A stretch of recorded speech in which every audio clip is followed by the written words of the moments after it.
Good afternoon everybody. నా పేరు మారోజు రాజరాజేశ్వరి. మారోజు రాజేశ్వరి అనొచ్చు, రాజరాజేశ్వరి అని కూడా అనొచ్చు. చాలా రోజుల తర్వాత లైవ్ క్లాస్ అనమాట.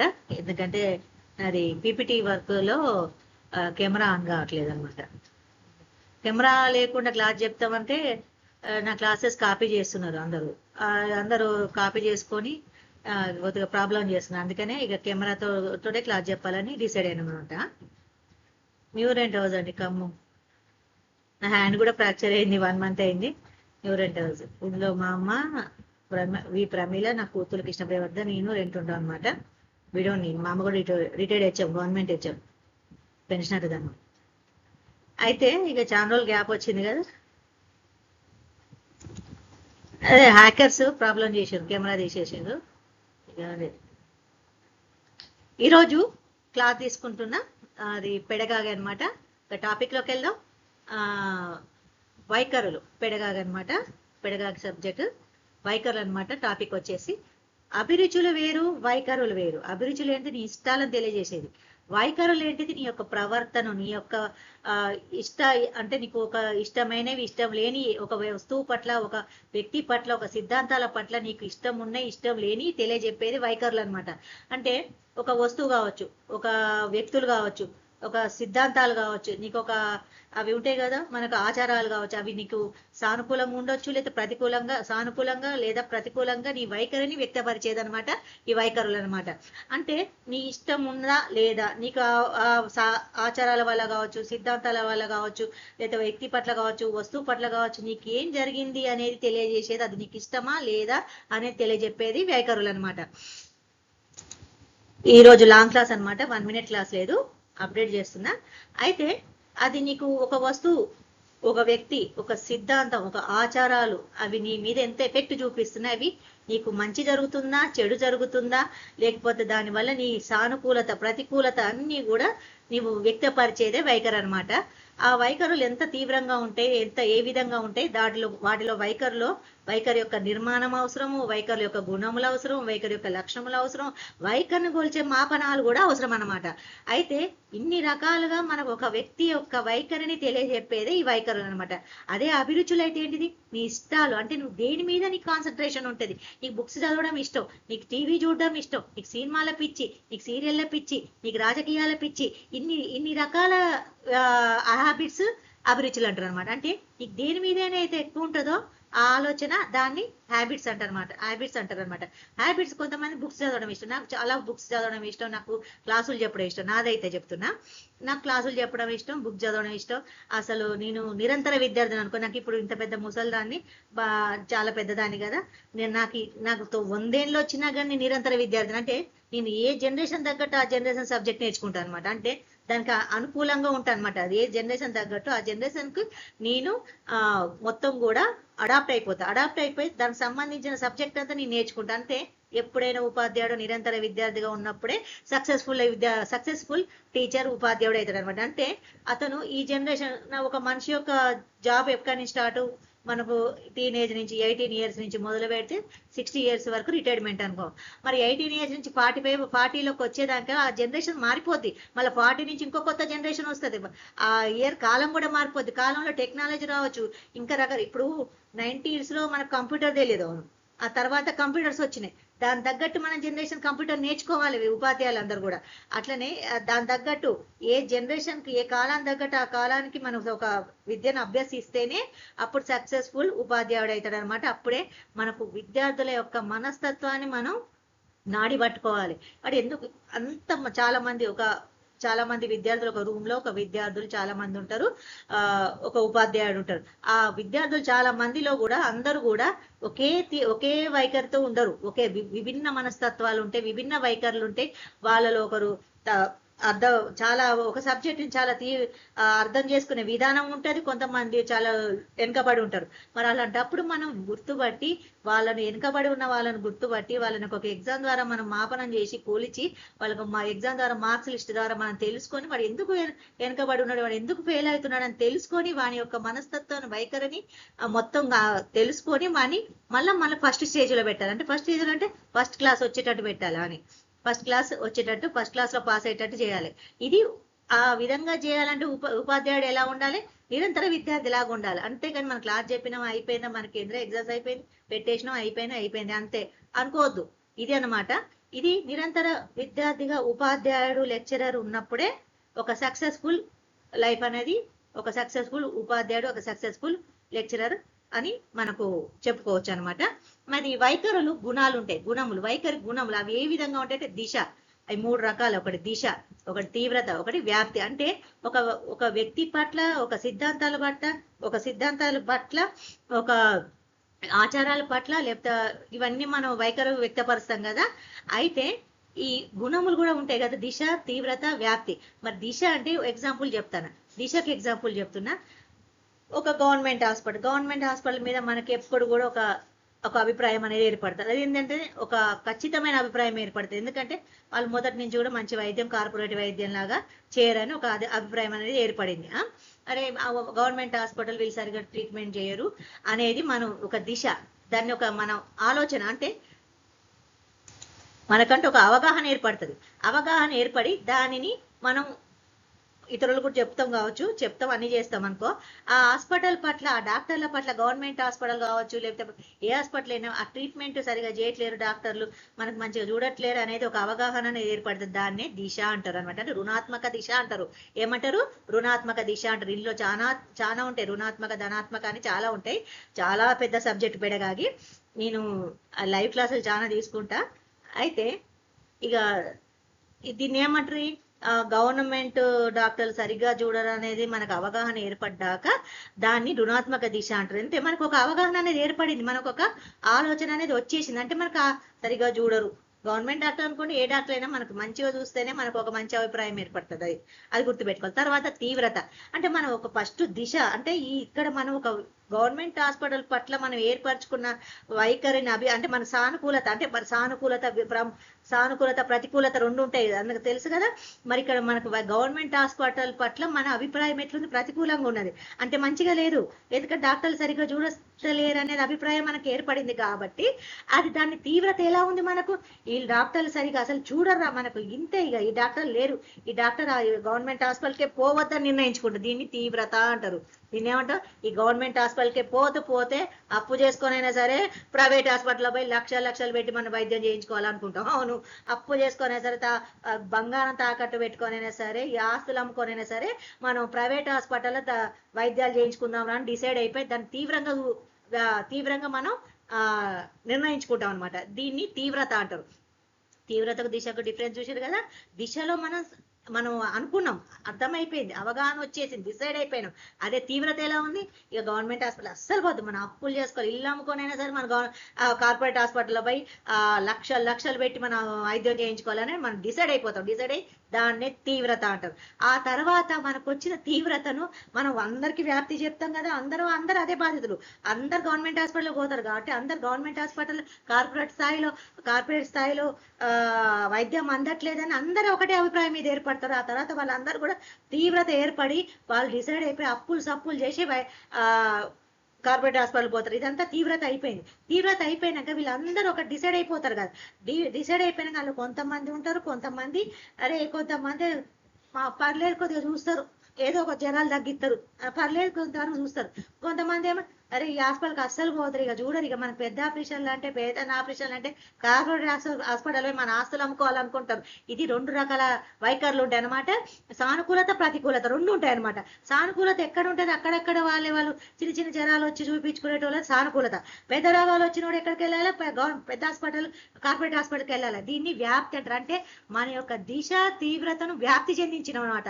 వ్యాప్తి చెందించడం వల్ల అంతటా పాకిపోయింది అనమాట. గవర్నమెంట్ హాస్పిటల్లో సరిగా చూడర్రా, ట్రీట్మెంట్ సరిగా చూడరు, కార్పొరేట్ హాస్పిటల్ లాగా చూడరు. మనం ఖచ్చితంగా కార్పొరేట్ హాస్పిటల్ పోవాల్సిందే, ఆస్తులు అమ్ముకోవాల్సిందే, బంగారం అమ్ముకోవాల్సిందే, అప్పులు చేసుకోవాల్సిందే, తాకట్టు పెట్టైనా వైద్యం చేయించుకోవాల్సిందే, లక్షలు పెట్టని వ్యాప్తి చెందుతుంది అనమాట. ఇది వైఖరి యొక్క గుణములు. ఆ తర్వాత వైఖరి లక్షణం. ఈ వైఖరి లక్షణాలు ఎట్లా ఏర్పడతాయి అంటే ఒక ఏదైనా సరే అభ్యసనం ద్వారా, అభ్యసనం అయినాక, అభ్యసనం అంటే ఏంటిది,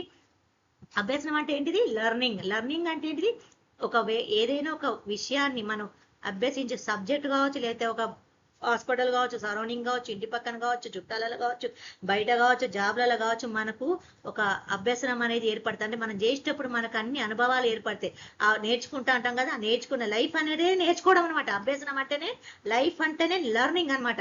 అంటే పుట్టిన రోజు నుంచి నవజాత శిశువు నుంచి మరణించేంత వరకు కూడా మనం లెర్నింగ్ లోనే ఉంటాం. అంటే ఈ రోజు ఇట్లున్న ఈ రోజు ఉన్న సరౌండింగ్ రేపు ఉండదు, రేపు ఇంకో చోట మనం జాబ్లని పోతాం, అక్కడ ఇట్లనే మనకు లెర్నింగ్ చేస్తూనే ఉంటాం. ఇది వివిధ వ్యక్తులు విభిన్న మనస్తత్వాల ద్వారా మనకి ఏర్పడేదే అభ్యసనం. వివిధ మనస్తత్వాల మధ్యలో మనం కూర్చొని చదువుకుంటాం, కాలేజ్ చదువుకుంటాం, స్కూల్లో చదువుకుంటాం, కాలేజీలో చదువుకుంటాం, జాబులు చేస్తాం, వివిధ మనస్తత్వాల మధ్యలో కిరాయిలకు ఉంటాం, లేదా సొంత ఇంట్లో ఉంటాం. ఇన్ని విభిన్న మనస్తత్వాల వివిధ విభిన్న మనస్తత్వాల మధ్యలో మనం సమాజంలో ఉంటాం కాబట్టి ఆ సమాజం నుంచి వచ్చే ఎఫెక్ట్ రిఫ్లెక్ట్ అవన్నీ మన మీద ఏర్పడి అవి అభ్యసనం అవుతుంటా అంటది. అంటే నేర్చుకుంటాం, మంచి చెడు రెండు నేర్చుకుంటాం.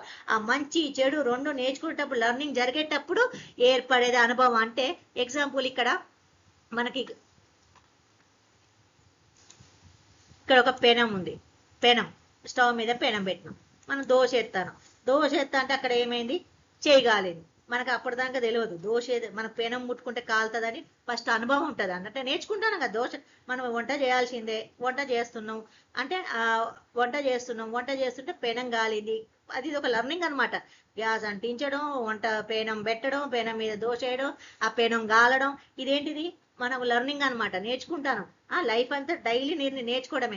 నేర్చుకున్నాక కాలంగా అబ్బా అనుకోని మనం తీసుకుంటాం, వెనక్కి చేయి తీసుకుంటాం, చేయి తీసుకొని నొప్పి లేచింది, నీకు బాధ అనిపించింది, పెయిన్ అనిపించింది, బాధ వేసింది, ఆ నొప్పి పుట్టేదే అనుభవం అనమాట.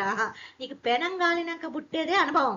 ఆ అనుభవం ద్వారా నీకు వచ్చేదే మార్పు. నీకు ఇక్కడ మార్పు ఏం జరిగింది, పెనం ముట్టుకోవడం వల్ల మనకు గాలింద్రా ఇక్కడ, అవును పెనం మీద చేయడం వల్ల దోశ వేయడం వల్ల మనకి ఇక్కడ గాలింద్రా, ఈసారి మనం జాగ్రత్తగా కాలకుండా చేయాలి పని అనేది నీకు ఒక ఆలోచన అనేది ఏర్పడుతుంది.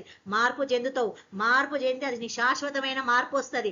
దాంట్లో నీకు మంచి చెడు ఎత్తుకుంటావు. ఇలా నీకు మంచి ఏది చెడు అని చెప్పు, దోశ వేసేటప్పుడు పెనం మీద పని చేసేటప్పుడు, పెనం మీద దోశ వేసేటప్పుడు జాగ్రత్తగా ఉండాలనేది ఒక మంచి తెలుసుకున్నావు. చెడు ఏంది, ఎట్లయినా పెనం ముట్టుకుంటే మనకు కాలుతుంది అనేది చెడు అనమాట. ఇక్కడ రెండు మంచి చెడు తెలుసుకుంటాం అనమాట. మంచి చెడు రెండు తెలుసుకుంటాం. అంటే మనిషి లైఫ్ అనుకుందాం అభ్యసనం. ఒక వ్యక్తి ఇక్కడ రౌండింగ్ చూద్దాం. ఇక్కడ ఇక్కడ నవజాత శిశువు పుట్టిండు, ఇక్కడ ఒక మనిషి చనిపోయిండు, మనం సమాధి అనుకుందాం. చనిపోతాడు ఎప్పుడైనా మనిషి చనిపోవాల్సిందే, మంచోడైనా చెడ్డోడైనా చనిపోవాల్సిందే, ఉన్నోడైనా లేనోడైనా చనిపోవాలి. 1000 కోట్లు ఉన్నోడైనా మరణించాల్సిందే. వేల కోట్లు ఉన్నోడైనా పెట్టేది పొందలే, కాలబెట్టేదే, మా బీదోని పెట్టేది కూడా పొందలే, కాలబెట్టేది అనమాట. అయితే పుట్టినప్పటి నుంచి మనకు జరిగే అనుభవాలంటే చుట్టాల దగ్గర కావచ్చు, ఇంటి పక్కన కావచ్చు, సొంతీలు కావచ్చు, రెంటీలు కావచ్చు, సరౌండింగ్ కావచ్చు, పరిసరాలు కావచ్చు, లేదా స్కూల్లో కావచ్చు. స్కూల్ అనే సమాజం ఫస్ట్ మనం అడగబెట్టేది ఎక్కడ, స్కూల్ అనే సమాజంలో విభిన్న మనస్తత్వాలు ఉన్న విద్యార్థులు ఉపాధ్యాయుల మధ్య మనం అడుగు పెట్టి అక్కడ సాంఘీకరణ చెందుతాం. సాంఘీకరణ అంటే విభిన్న మనస్తత్వాలు మనుషుల మధ్యలో ఉండేదే సాంఘీకరణ అంటాం. కుటుంబం వేరు, సాంఘీకరణ వేరు. అయితే అక్కడ స్కూల్లో మన సబ్జెక్ట్ ఒక్కటే కాదు, విభిన్న మనస్తత్వాలతో కూడి ఉపాధ్యాయులు కావచ్చు, విద్యార్థులు కావచ్చు, వాళ్ళతో చేరి వాళ్ళ వల్ల మనకు నొప్పి కలగవచ్చు, బాధ కలగవచ్చు, మంచి జరగవచ్చు, చెడు జరగవచ్చు, అవన్నీ అభ్యసించి నేర్చుకొని సబ్జెక్ట్ కూడా 6 సబ్జెక్టులు నేర్చుకొని ఆ తర్వాత కాలేజీలో నేర్చుకొని, కాలేజీలో కూడా మంచి చెడు నేర్చుకొని, తర్వాత ఉద్యోగాల్లో మంచి చెడు నేర్చుకొని, తర్వాత పిల్లలు కానీ పెళ్లి చేసుకొని, పిల్లలు కానీ కుటుంబం బాధ్యతలు, మళ్ళా ఒకవేళ నేనంటే వీడియో కానీ మిగతా వాళ్ళు అయితే అత్తమామలు భర్తలతోటి వాళ్ళు అన్ని రకాల అభ్యసనం ఏర్పరచుకొని, ఆ తర్వాత ఆ అత్తమామలు భర్తలతో అనేక కష్టాలు ఏర్పరచుకొని, ఆ తర్వాత మొగోళ్ళు అయితే మొగోళ్ళు ఆడోళ్ళు మెయిన్, ఇక తర్వాత అభ్యాసం ఏర్పరచుకొని మొగోళ్ళు కూడా వాళ్ళ బాధ్యతలు నెరవేర్చుకొని, తర్వాత ముసలోళ్ళే అక్కడ ముసలితనంలో మనం సరౌండింగ్ కావచ్చు, ఇంట్లో కావచ్చు, బయట కావచ్చు, ముసలితనం వరకు చనిపోయేంత వరకు రోజు ఏదో ఒక మంచి చెడు తెలుసుకుంటూనే ఉంటాం, బాధ కష్టం తెలుసుకుంటూనే ఉంటాం, సంతోషం తెలుసుకుంటాం. ఇదే అభ్యసనం లెర్నింగ్ అంటారు. ఇక వైఖరులు ఎలా లక్షణాలు అంటే, వైఖరి లక్షణం అంటే ఏంటంటే వైఖరులు అనేది ఏ విధంగా ఏర్పడతాయి అంటే అభ్యసనం ద్వారా, అభ్యసనం నుంచి వచ్చిన అనుభవం ద్వారా ఏర్పడేదే శాశ్వతమైన మార్పే వైఖరులు అనమాట. ఆ అభ్యసనం నుండి వచ్చే అనుభవం ద్వారా ఆ వ్యక్తి యొక్క వైఖరులు సానుకూలత కావచ్చు, ప్రతికూలత కావచ్చు, ఇష్టం ఉండొచ్చు, ఇష్టం లేకపోవచ్చు అనేది ఏర్పడుతుంది అనమాట. ఆ తర్వాత అవి స్థిరంగా ఉండడం వల్ల ఆ వైఖరులు ఎప్పుడైనా గుర్తుపెట్టుకోండి, వైఖరులు అభిరుచులు ఎప్పుడు స్థిరంగా ఉండవు. పుట్టినరోజు నవజాత శిశువు నుంచి మొదలు పెడితే, వాళ్ళు 1 year నుంచి లెక్కేసుకుందాం, 1 year నుంచి మొదలు పెడితే చనిపోయేంత వరకు వైఖరులు ఇష్టాలు అనేవి ఎప్పుడు కూడా స్థిరంగా ఉండవు. వైఖరులు కూడా ఎప్పుడు కూడా అభిరుచులు కానీ వైఖరులు కానీ ఎప్పుడు కూడా స్థిరంగా ఉండవు, అవి మారుతూనే ఉంటాయి. ఎందుకంటే ఇప్పుడు చిన్నప్పుడు ఉన్నప్పుడు చదివినప్పుడు ఉన్నట్టు మన 10th క్లాసులు ఉంటామా, 10th క్లాసులు ఉన్నట్టు ఇంటర్లు ఉంటామా, ఇంటర్లు ఉన్నట్టు డిగ్రీలు ఉంటామా, డిగ్రీలు ఉన్నట్టు ఎంఏ చదివేటప్పుడు ఉంటాం, ఎంఏ చదివినప్పుడు పిహెచ్డీ చదివినట్టు ఉంటామా, అయితే పిహెచ్డీ ఉద్యోగాలు వచ్చినప్పుడు ఉంటామా, ఉద్యోగాలు అయిపోయినాక కుటుంబం పెళ్లి చేసుకున్నట్టు, పెళ్లి కాక ముందు ఉన్నట్టు పెళ్లి అయినాక ఉంటామా, పెళ్లి అయినాక పిల్లలు పుట్టినప్పుడు ఉన్నట్టు మళ్ళీ పెళ్లి కానట్టు ఉంటామా, ఉంటాం కదా. పిల్లలు బాధ్యతలు వేరు, పెళ్లి కాక ముందు వేరు, కుటుంబం వేరు, ఆ తర్వాత పిల్లలు బాధ్యతలు అన్నీ అయిపోయినాక మళ్ళీ ముసలాళ్ళు అయినాక మరి వయసులు ఉన్నప్పుడు ఉన్నట్టు కానీ, లేదా కుటుంబ పిల్లలు ఉన్నప్పుడు ఉన్నట్టు కానీ అట్లా ఉన్నాం కదా. మళ్ళీ ముసలాళ్ళు అయినాక వృద్ధాప్యం వచ్చినాక ఆ అభిరుచులు ఇష్టాలు వైఖరులు మారిపోతూనే ఉంటాయి. వైఖరులు అభిరుచులు ఎప్పుడు స్థిరంగా ఉండవు, గుర్తుపెట్టుకోండి. అవి స్థిరంగా ఉండమ్మా. అవి వస్తువులు కావచ్చు, వ్యక్తులు కావచ్చు, సిద్ధాంతాలు కావచ్చు, ఆచారాలు కావచ్చు, అవి మార్చొచ్చు. ఆ వైఖరులు, సిద్ధాంతాలు, అభిరుచులు ఇవన్నీ కూడా స్థిరంగా ఉండవు కాబట్టి అవి ఎప్పటికప్పుడు అనుభవాలు అభ్యసనం జరుగుతూనే ఉంటది. ఇవే వైఖరులు అంటారు. ఇంకా చాలా ఉంది. ఇక question for you, Thurstone scale అనగానే ఏంటి? మీకు తెలిస్తే చెప్పండి, తెలియకపోతే నెక్స్ట్ క్లాస్ లో చెప్తా. ఇక క్యూడర్ ప్రిఫరెన్స్ రికార్డ్ అనగానేమి అంటే మీకు తెలిస్తే చెప్పండి, మీకు తెలియకపోతే నెక్స్ట్ క్లాస్ లో చెప్తా. అంటే ఇది ఒక మీకు క్వశ్చన్ అంటే మీకు మెదడుకు మేత అనమాట. అంటే మీరు తెలుసుకొని ఇట్లాంటి క్వశ్చన్స్ కూడా వస్తాయి కదా అని చెప్పి మీ ఆన్సర్ తెలిస్తే మంచిది. తెలియకపోతే ఏంది తెలుసుకొని మీరు ఎగ్జామ్ పాస్ అవ్వచ్చు. ఇది అనమాట. ఇది ఇప్పటివరకు నేను ఫ్రీ క్లాసెస్ చెప్తున్నా, ఇంకా పెట్టలేదు, అక్కడ పెట్టాలి.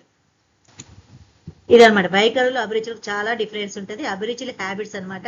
వైఖరులు మన వైఖరు, అరే ఈ వైఖరే నచ్చట్లేదురా, అరే వాడి వైఖరి నచ్చట్లేదురా, వాడి వైఖరి నచ్చట్లే. ఏంద్రా వాడి వైఖరి అంటే, వైఖరి అంటే బిహేవియర్. ఏంద్రా వాడి వైఖరి అట్లా అంత సేమ్ ఉన్నాడు అంటాము. అవును, ఇది ఏంద్ర వీడేంద్ర ఇంత సేమ్ ఉన్నాడు, వీడి వైఖరి ఏంద్రా అని అంటాం మనం. అవును, అంతే. మనకు అనేది వాడి బిహేవియర్ అని కంటికి కనపడేది, బాహ్యంగా కనపడేది వైఖరి. బాహ్యంగా కనపడేది వైఖరి అనమాట. అవును, బాహ్యంగా కనపడేది వైఖరి. అంటే నువ్వు వ్యక్తి ఎలా ఉంటావని తెలియజెప్పేది బిహేవియర్, వైఖరి అనమాట.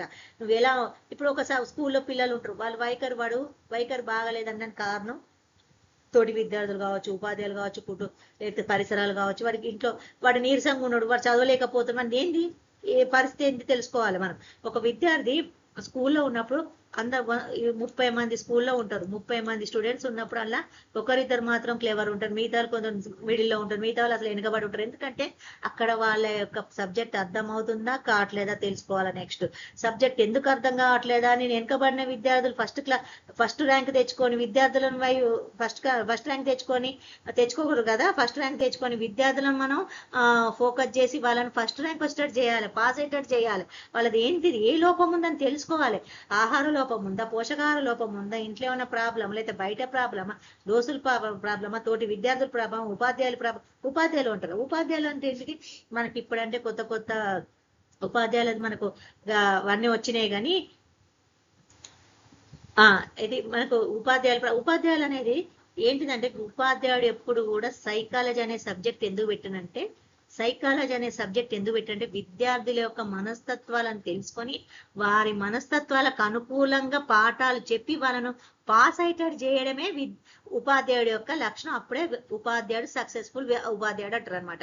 అంటే వాడు వెనుకబడి ఉండడానికి కారణం, వాడు ఎందుకు ఫెయిల్ అవుతాడంటే పరిస్థితులు ఏంటి, ఇంట్లో సరిగ్గా తిండి లేదా, పోషకాహార లోపమా, లేకపోతే ఆరోగ్యం ప్రాబ్లమా, లేకపోతే పరిసరాల ప్రాబ్లమా, లేకపోతే వాడి తోటి దోస్తుల ప్రాబ్లమా, లేకపోతే తోటి విద్యార్థుల ప్రాబ్లమా, లేకపోతే ఉపాధ్యాయుల ప్రాబ్లం. ఉపాధ్యాయులు చాలా మంది ప్రాబ్లంగా ఉంటారు.